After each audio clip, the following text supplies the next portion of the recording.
Dengan membunuhnya itu adalah bahagian daripada rahmatan lil alamin. Orang Islam yang baik itu yang menjadi teroris. Buka Al-Anfal ayat 60. Datangkan kiai siapa, ustaz siapa, bahwa orang Islam itu hajit jadi teroris.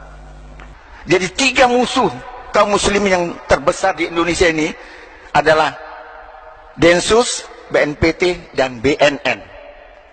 Ini adalah musuhnya kaum muslimin.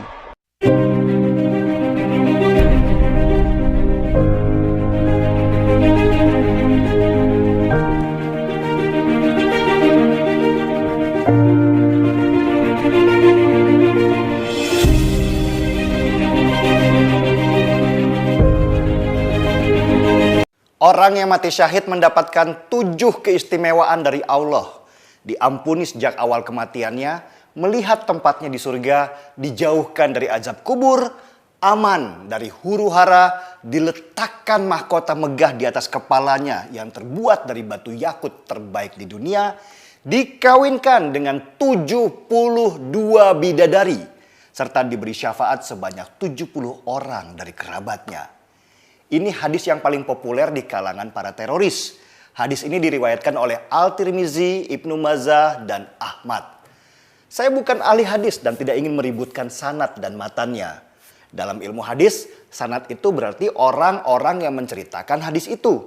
Sedangkan matan adalah isi hadis. Dan dalam ilmu hadis, sebuah hadis yang meriwayatkan perkataan dan perbuatan Rasulullah SAW harus diuji dulu siapa orang yang menceritakannya dan benarkah redaksionalnya. Itulah kenapa dalam sebuah hadis ada tingkatannya. Ada yang sahih, ada yang hasan, ada hadis yang doif atau lemah, dan ada juga hadis yang palsu.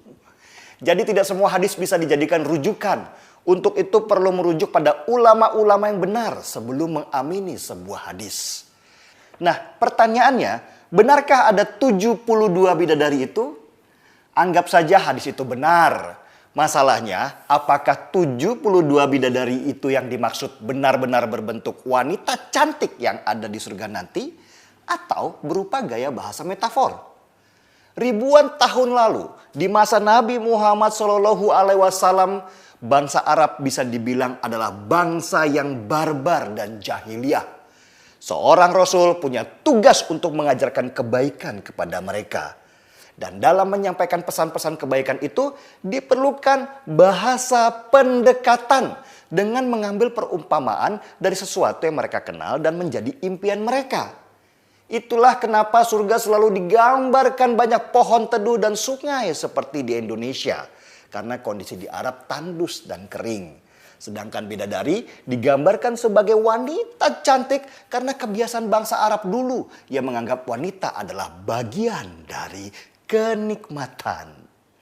Itu bahasa ilustrasi, menggambarkan sesuatu yang tidak mampu dibayangkan dengan bahasa yang lebih mudah dimengerti.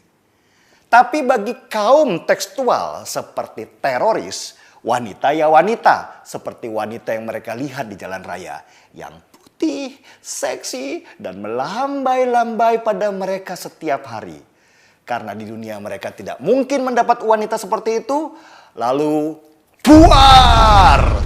Berangkatlah mereka ke surga. Karena menurut mereka di sana ada 72 wanita cantik yang menunggu mereka. Apakah mereka syahid dengan jalan bom bunuh diri? Tidak semudah itu, Ferguson. Karena tidak ada yang namanya syahid, tapi merusak dirinya sendiri dan orang lain.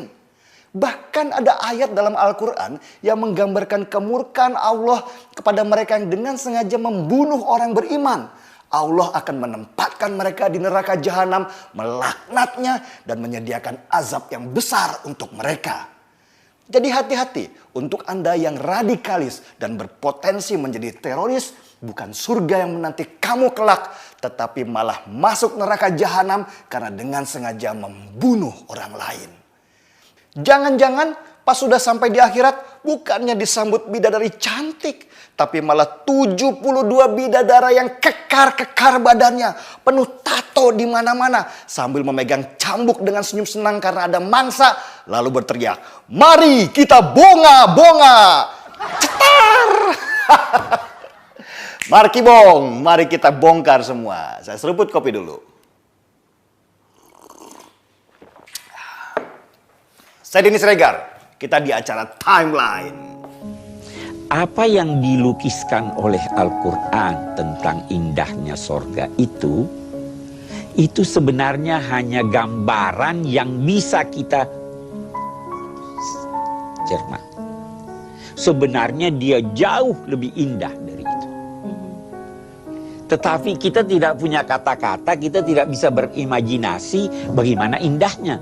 Hanya Allah berkata, di sana terdapat hal-hal yang belum pernah dilihat oleh mata, belum pernah terdengar beritanya oleh telinga, belum pernah terlintas dalam pikiran. Bayangkanlah segala apa yang ibu senangi, di sana ada.